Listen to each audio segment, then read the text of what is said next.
বিশ্বনবী মিটিং এ বসলেন। বনু তামিম গোত্রের লিডার কে হবে? বিশ্বনবী বললেন, ও সাহাবারা প্রস্তাব দাও। আবু বকর বললেন, আমার প্রস্তাব উনি।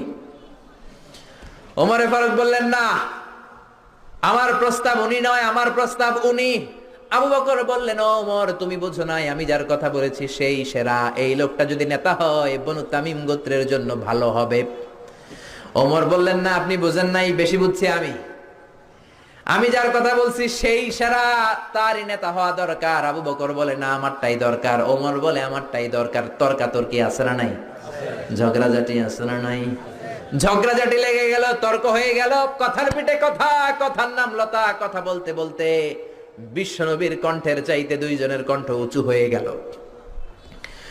বিশ্বনবীর গলার আওয়াজের চাইতে দুই সাহাবীর গলার আওয়াজ যখন উঁচু হয়ে গেল, আল্লাহ সহ্য করলেন না, ধমক দিয়ে আয়াত নাজিল করলেন, লা তার